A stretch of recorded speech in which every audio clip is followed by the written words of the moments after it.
What's up, fans, family? It's your boy Dave Wave back here with another video. And on this video, I'm going to cover the NFLPA Collegiate Bowl game and the players that were invited to the 2023 NFL Scouting Combine. I'm not going to cover all the players, but there's specific ones that I added to my draft board from this game. And I scouted this game just like I did the Senior Bowl, the Hula Bowl, and the East-West Shrine game.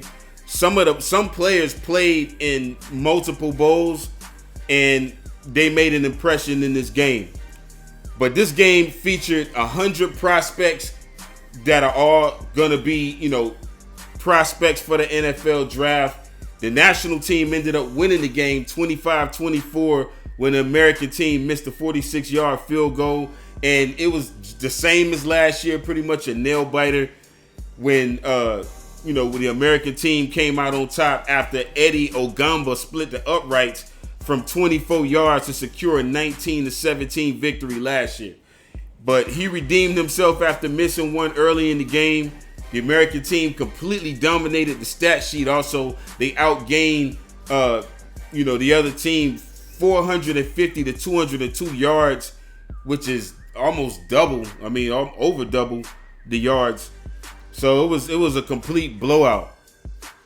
The game capped off a week-long event with the NFL prospects, including practices in front of 300-plus NFL scouts.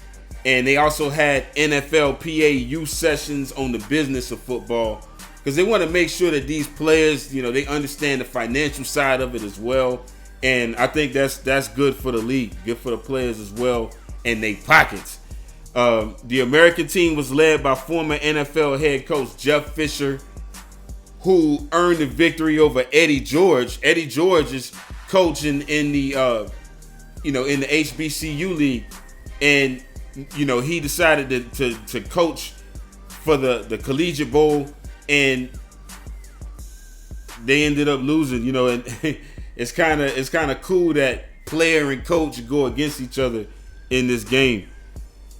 The East Carolina quarterback Holton Ahlers, he won the NFLPA Collegiate Bowl MVP this game, and he completed 9 of 12 passes for 189 yards and a touchdown for the American team. Now, like y'all watching, I used to always wonder, why do they have so many different all-star games? Why they can't just have the Senior Bowl and that's it? Why they got all these bowls? That's because there's a lot of colleges, obviously, and there's a lot of players, and there's a pecking order, to the best of the best, and there's levels to this, to determine who's going to be the players that they seek in the first and second round. And the way it works is each all-star game, or bowl game as they call it, all-star bowl, they're talking to NFL scouts to see. They asking them, like, who do y'all want to see? Which of these players y'all want to see all play together? And that's how they come up with the list. And they also hearing from free agents, coaches, who are also recommending players both early and late in the invite process. They're also looking at the spring grades from Bledsoe and National Football Scouting, NFS, to get them an idea on which prospects that the NFL want to see. Then they'll see what players have, played well in their senior year. That also matters. They speak with the scouts. They get their opinion on, who they want to have invited, and that's how the whole list is made. One of the big reasons that the spring grades are so important is that's the starting point. There are a lot of players that get their starting point there, and that's when it comes to the All-Star games and the NFL Combine. And the NFL scouting runs the NFL Combine, so knowing and inviting who they had graded higher in the spring, the more likely the prospect is to be invited. And there's players from this game, like I said, that I already had on my draft board, some that I added from watching. I'm not going to give y'all all the names, but I will talk about a few of them. I think they could be weapons and can possibly fill needs. Now, we got breaking news today that Jalen Ramsey, the Dolphins traded with the Rams. They traded a 3rd-round pick and Hunter Long to the LA Rams for Jalen Ramsey. So he's going to be that bookend to Xavier Howard. We're going to have, twin alphas in the secondary. We got twin alphas in the wide receiver room with Waddle and Hill, the Cheetah and the Penguin. And now we also got twins in the secondary. And that's now we, think about it. Now you got Holland at free safety. I don't know which side is Xavier. Maybe Fangio might switch him up. Xavier might normally play on the right. Fangio might move him to the left, or vice versa. We'll have to see based on how he constructs this defense. But with Holland back there as well, our secondary is already the best in the league. You could put Cater Kohu back there, but Brandon Jones is coming back. I know he's coming back healthy and strong, and he's probably going to even be working even harder in the gym to try to come back now that he know that we got another alpha on the team.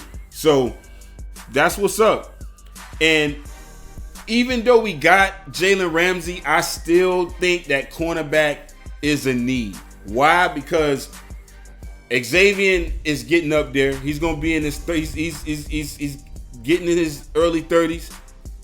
And then you got Jalen Ramsey, who's 28. We got Cater Kohu, who's young. Let's draft another corner that could also be a young corner. I still think we should try to get Garrett Williams from Syracuse if he's there in the second or third round. I think we should try to snag him in one of those early rounds because he's not going to last the second or the third round.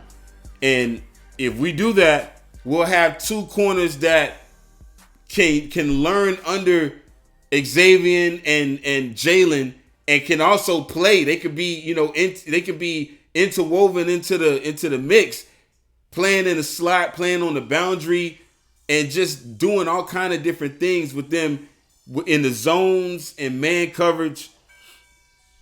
Sky's the limit. Sky's the limit now that we got Jalen. But the needs are still heavy running back, slot wide receiver, gadget offensive weapon, defensive tackle, linebacker, corner, and backup quarterback. I know this ain't the Senior Bowl, but you can find hidden gems from smaller schools, and some of them could be starters just like Cater. Malik Cunningham, he played in this game, and what I'm impressed with from him is not only did he play in this, he played in the Senior Bowl, and he's getting looks, and he's embracing the competition. When you look at some of the notable alumni from this game, Landon Roberts is the name that comes to mind. He's a linebacker for us that played in the Collegiate Bowl. He balled out. He impressed the coaches, and now he's in the league. Jamal Agnew, the wide receiver / DB / kickoff returner from the Jags. He's fast. He got elite speed. He's almost taken some to the crib on their team. I think he has taken some to the house and scored. He played in this game. Kelvin Beachum, the O-lineman for the Cardinals. Tariq Cohen, Will Dissely. Y'all get the point. Josh Lambo, the kicker. You can find a kicker here. That's what I be looking for. Not just the players that you see from Mel Kiper's board and Todd McShay. It's other players that are good. Marquez Valdez-Scantling. He played in this game. And the Packers, some of their scouts who was paying attention, found him, and now he plays for Kansas City, and he just won a Super Bowl. He's on the Super Bowl team. He's Super Bowl capable. So when he becomes a free agent, if he's still young, should we be interested? Hell yeah. Andy Reid showed you he can work in a West Coast system. That's what I'm talking about. 20 players from this game participated in the NFL Scouting Combine. Malik Cunningham, like I said. Sir Roderick Thompson, a running back from Texas Tech. John Gaines II from UCLA. He started multiple seasons for the Bruins, and he's aligned at multiple spots, at center, right guard, right tackle, but his main position is at right guard. I know we have Robert Hunt at that spot, but it's good to have a backup as well. So I wouldn't mind us drafting him in the later rounds, or maybe looking at possibly drafting him in the later rounds. He's athletic. He's an agile offensive lineman, and he can excel in a zone running scheme, which is what McDaniel runs. I believe he runs a zone running scheme, and you want your zone linemen. You don't want them to be the big heavy maulers. You want them to be more athletic. They can pounce, they can move around, and they can combo block and angle block. And he's a wall-off blocker, but he does lack power and strength as a run blocker. David Paloka gonna have to fix that if he were to draft him. He doesn't generate push at the point of attack, and he serves more as a wall for the defender and shields his back than actually driving a defender downfield. So he's not getting a lot of pancakes. You know, you gotta have some pancakes, man. You gotta have that. In the passing game, you know, he excels there. He has good quick feet, active, knows how to mirror and slide against interior rushes, and he's good at picking up stunts in games and has, you know, the foot quickness to protect his edges against penetrating interior defenders. If you got a chance to watch my free agency blitz video, you heard me mention that I got Tremaine Edmonds as the top free agent, and I want us to target him. If we can sign both him and Dalvin Cook, it's fucking over. It's definitely over. I mean, it's already over with Jalen on defense. On offense, if we can get a stud running back like King Henry or Dalvin Cook with Tremaine Edmonds or Leonard Fournette. Remember, he got cut from the Bucs. I'm going to keep mentioning his name because King Henry's he's going to be a king's ransom as well. When we can get Leonard Fournette, who's been cut, he want to get on the team. I know he want to come back to Florida. Leonard, if you're watching this video, man, come down to Miami. Come down here, dog. This the squad. This the next team for you. You can excel here with the weapons we got with Tua, and we can get you a speed back like Mostert or somebody else. Maybe that guy, that boy die. We can get him, and you good to go. You good to go. You gonna be able to roll, and we gonna have that line blocking for you, opening up holes. I'm hoping that we get Leonard Fournette. If we can't get King Henry first now. King Henry first, if we can get him, or Dalvin Cook first, if we can get him. Definitely, without a doubt. If we can't get him, we got plan Bs, plan Cs, and plan Ds, which are them other guys. David Montgomery, Deontay Foreman, blah, blah, blah, blah, blah. Y'all done heard me mention that. We could even trade away our picks for next year's picks if that's the case. Middle linebacker, if we get a running back, we could trade some of our picks for next year's picks. Middle linebacker is a need. So like I said, if we don't get Tremaine Edmonds, we could shoot for possibly trading up into the first round to grab the cream of the crop linebackers, which are Dayan Henley from Washington State, Jack Campbell from Iowa, which a lot of people had on their boards. I've seen that on mock drafts. People having Jack Campbell from Iowa, Drew Sanders from Arkansas, Trenton Simpson from Clemson, Dorian Williams from Tulane, DeMarvion Overshown, who I got on my draft board because he's going to be excellent in coverage, I believe, if we can get him right. Noah Sewell from Oregon. Any one of these linebackers with Channing Tindall, who we just drafted last year, be great. You know, that'll be good. From this game, Mika Bakersfield from LSU, he's gonna be on some scouts' eyes. I might have him on my draft board in the later rounds.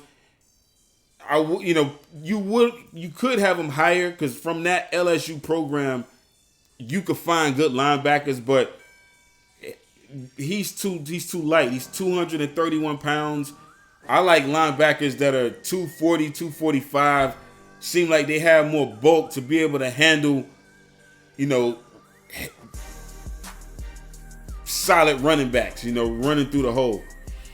But his play's been inconsistent over his career. He's had moments where he's been a reliable starter and some moments where he's been kind of a rotational player in they backfield.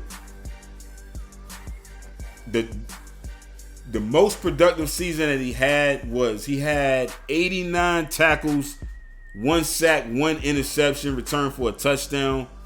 And that impressed the scouts.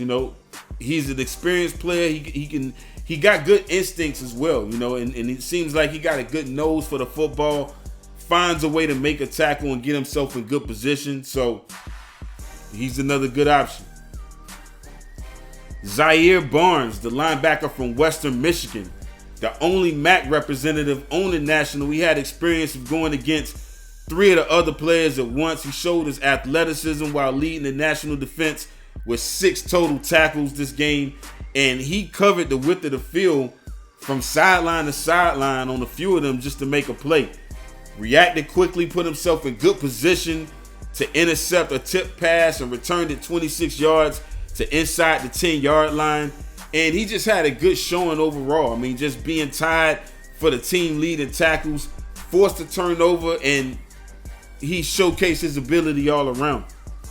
Justin Marshall, I got him on my draft board. He's the wide receiver from Buffalo. He's credited with a 29-yard catch and 1 more target, but that target was a throwaway. The deep pass came in the second quarter from Eilers with the ball at their own 49-yard line. And just as Marshall broke to the sideline on the deep corner route, the ball dropped over his shoulder into his hands. The defense was playing cover 2, and the deep cover broke behind the shallow corner and away from the deep safety, caught in the middle of the 10 receivers caught a pass, and only 18 passes were completed by the American team. 1 lone catch to finish a long week of practice is a good week, and Marshall had a good week. He was able to impress during the week with one-on-one drills against all of the defensive backs as well. The O-lineman from Eastern Michigan, City So, he started at left guard for the American team. He had a real good day. He had one flaw though, which was kind of tough to evaluate for an offensive line without knowing what each position is asked to do. But some things you can clearly see. But he played 2 consecutive drives. Then he was rotated out for 2 drives, and he was alternating between left guard and left tackle as the game went on. On the first play for the American team, he got to show his speed and footwork when he was pulling guard on the power run. And that athleticism is what made me put him on my board, because you want to have an athletic pulling guard. I want us to have our guards pulling in the run game for sure, to open up holes and long gashes for big gains. Safety Nico Bowden out of Kent State. He was the only MAC player on defense for the American team, and he had a quiet day. He was on the field, but he didn't have any stats. I wouldn't take too much from it because, he's still been on a lot of scouts' draft boards though. He didn't get burned in the game at all. No, that's the one thing you can say. None of the wide receivers burned him, and they didn't even really throw the ball that good at all as far as efficiency. The national team, they were under 50% completion percentage for the game with 1 touchdown. And that 1 touchdown came down the sideline when Baylor tight end Ben Sims beat a linebacker on an out and up route with no one free down the middle of the field. So that's the only reason why that happened. But punter Brad Robbins, I got him on my draft board. He's an extremely athletic punter. He played soccer, football, basketball, baseball at Weathersville South High School in Ohio. And he joined the Michigan Wolverines as the 13th best punter in the nation in 2017. As a freshman, he punted 64 times for 2,583 yards, and he was an all Big Ten honorable mention. Missed all of his sophomore season, and he appeared in 2 games as a junior because he had a back surgery. And then in 2020, he totaled 1,041 yards on 23 punts in 5 games, earning another all Big Ten honorable mention. Yes, we already have Thomas Morstead, who had an excellent season last year, in my opinion. I like his ball placement down the field. But Brad is much younger, and I would love to see us acquire him as an undrafted free agent. Maybe we can have him waiting in the wings and, elevate him maybe in a year or 2. But that's all I got for this video. Till next time, signing off.